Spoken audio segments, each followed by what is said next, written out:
Okay, let's now go to another story, the Messiah and the Greek woman. Matthew 15. And behold, a woman of Canaan came out of the same coast and cried unto him, saying, Have mercy on me, O Adon, Master or Lord, thou son of David. My daughter is grievously vexed with a devil. So we can see that, first of all, right here, this is a woman of Canaan. That's where she lived. That place is also called Phoenicia as well. And it became known as Syro-Phoenicia because Phoenicia is another name for Canaan, and the Syrians are the ones that conquered the land of Canaan that way. So one thing we can see here as well is that she recognizes him as master and as the son of David, or she knows that he is the Savior. But he answered her not a word, and his disciples came and besought him, saying, Send her away, for she crieth after us. So we see that the Messiah does not even answer her, doesn't speak to her. And then she went to the disciples, and they were bothered by this, and saying, hey, Messiah, just send her away. But he answered and said, I am not sent but unto the lost sheep of the house of Israel. Now this verse here is one of the great verses that many Israelites like to use to say that the Messiah is only dealing with Israel. Alright, if that is so, then what do we say about the things that transpire after this? It is true that the Messiah came to save the lost sheep of the house of Israel, but the thing is, it wasn't just them only, right? And we know this from the words of his mouth. This is a point that he's trying to make in terms of how far his mercy goes to the other nations. Let's continue. Then came she and worshipped him, saying, Adon, help me. So she comes before him and bows down and worships him, begging for his help. So she knows who to come to, she knows who he is, and she also worshipped him as well. This shows great piety and faith. But he answered and said, It is not meet or suitable to take the children's bread and cast it to the dogs. And when many people read this, especially those who don't want to get any other righteous Gentiles in the kingdom and say that they can't come in the kingdom, they see this and say, hey, look, he called them dogs. He called her a dog. And that just lets you know how low that they are. But they shouldn't stop reading there, because this is taking these words and understanding out of context. And I want to prove that. And she said, True, master, yet the dogs eat of the crumbs which fall from their master's table. Then Jahoshua answered and said unto her, O woman, great is thy faith. Be it unto thee even as thou wilt. And her daughter was made whole from that very hour. So once again we see here the Messiah commending this Gentile woman. And when we read the other story, you'll see that she's a Greek woman. And he's commending her for her faith. And this is how these Gentiles or people of other nations are going to come in, through their faith, not because they are blood Israelites at all. But notice in verse 27, she says here that the dogs eat from the crumbs from their master's table. So these dogs, so to speak, that the Messiah had called her are also dogs that are owned by a master. They're not, wild dogs out there that are roaming the street that people kick around and nobody owns, because I know that's what many people like to talk and say. But she recognized that, these little dogs, these dogs that we're going to speak of, they have a master that way. And I think a lot of people, miss this point here, and just because they're blinded and they don't want to see any Gentiles come in the kingdom, or they've been taught the wrong doctrine, they cannot see this. So let's prove this. When we look at that word dog in that context, it's Strong's G2952, and it's kunerian, almost like canine, right? Kunerian, and it means a puppy or a dog, a little dog. So when she was talking about this, she wasn't saying a wild dog, so to speak. Now, when we look at the word dog in other instances, G2965, it just refers to a dog, or it's a metaphor of a man of impure mind, an impudent man or woman here. Right? This is the symbolism of this word. But this is not the word that is used in the context of what we read just now regarding this woman. Not at all. Let's continue and read from Mark 7 to get a full understanding, the second part of this story. But Jahoshua said unto her, Let the children first be filled, for it is not meet to take the children's bread and to cast it unto the dogs. So again, the Messiah is referring to his children, which are the Israelites, and he says here, let them first be filled. Like he came to deal with them first. And this is what it's all about. A lot of people miss this whole point.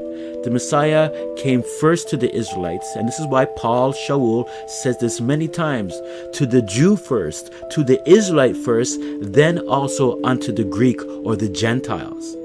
And I think this is what people miss, and they just kind of read out of context and they say, oh, it's only for Israel. But notice the Messiah says, let them first be filled. And I mean, it makes sense. If you have a home, right, you're going to feed your children first before you feed the animals. And remember again that this is back in the days, not with dog food, canned dog food and all these things. Let's continue. And she answered and said unto him, Yes, Adon, yet the dogs under the table eat the children's crumbs. So when the people see this word crumbs also, they say, hey, crumbs. And I've seen even video where man looks at like a piece of bread and breaks out little small crumbs and saying, hey, this is all that the Gentiles will get. Well, I'll tell you something. A crumb is better than anything at all. But it wasn't really referring to small portions of crumbs that you could barely even eat, but just small morsels. And all you'd have to do is just look up these words to get that understanding. Basically, is what you would give your animals back in those days would be the leftovers, those things that, you've already eaten, and those things you're not going to eat, you're going to give to the dogs that you own.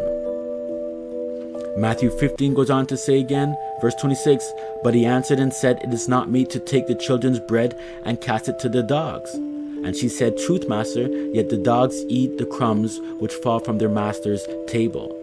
So again, these crumbs, these leftovers, these small morsels, you can see that they have a master, these dogs, even though they're eating those things.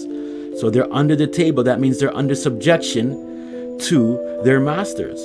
It's a very simple thing, and this woman knew her place.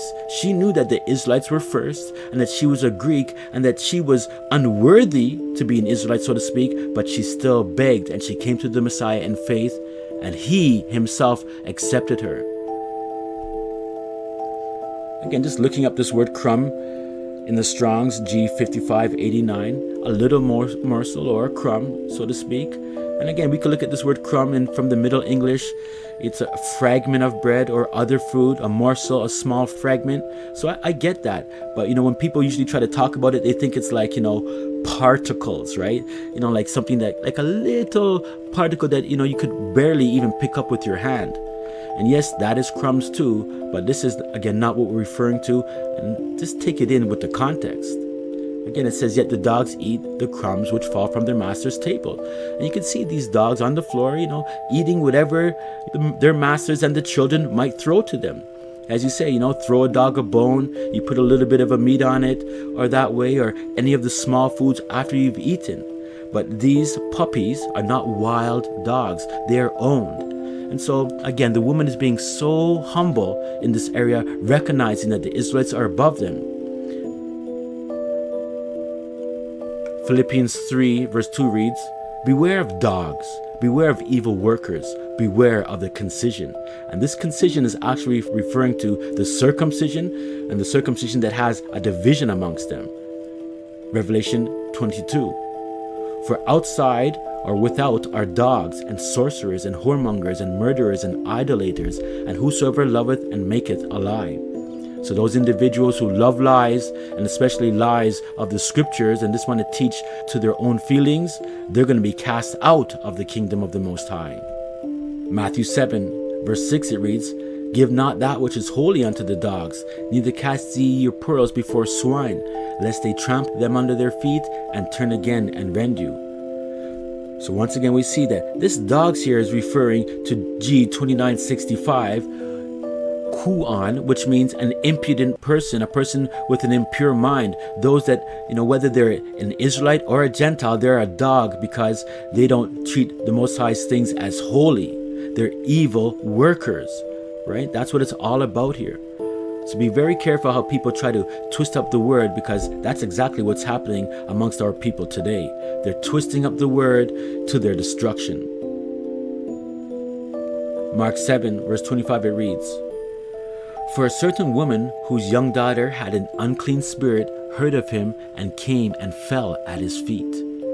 The woman was a Greek, a Syrophoenician by nation, and she besought him that he would cast forth the devil out of her daughter.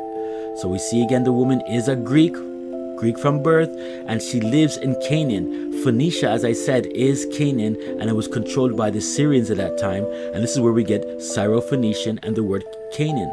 But she herself was not a Canaanite, so to speak, but she was a Greek, right? A Gentile by nation. Verse 27, But Jahoshua saith unto her, Let the children first be filled, for it is not meet to take the children's bread and cast it to the dogs. And she answered and said unto him, Yes, master, yet the dogs under the table eat of the children's crumbs. And he said unto her, For this saying, go thy way, the devil is gone out of thy daughter. So her saying showed a lot of great faith, and he healed her daughter just for that saying and her faith. And obviously we know that this woman continued to follow the Most High. And when she was come to her house, she found the devil gone out, and her daughter laid upon the bed. Acts chapter 17 verse 12 reads, Therefore many of them believed, also of honorable women, which were Greeks, and of men not a few. So what I want to show here is that this word Greek and this word here, Greeks down here, are the same word that way. And we're going to look at the definition of those words, and it's not dealing with an Israelite. This is a Greek, but she was born in Phoenicia or Canaan. So we know, as many other people know, that this woman is a Gentile and a Greek and not of the people of Israel. But we see in Acts 17 that many Greeks, and it says not a few, women and men believed, became a part of the Israelite nation that way under the Messiah. Now I know many don't like that, but I'll say this very simply. I don't care. I only care what the Messiah speaks about.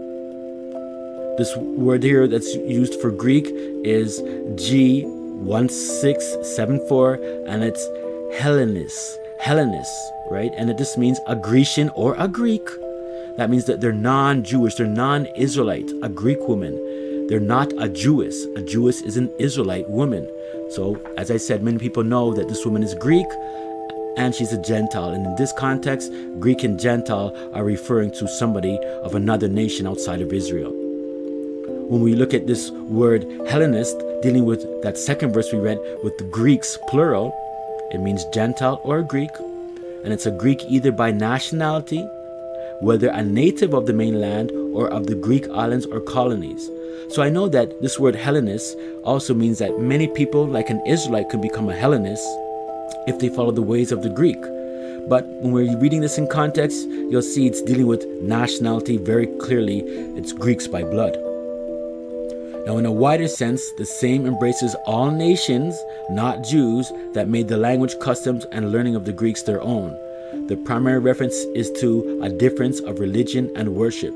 So yes, you can be a Canaanite, you can be a Hamite, and still deal with the Greeks, and you'd be called a Hellenist as well as an Israelite.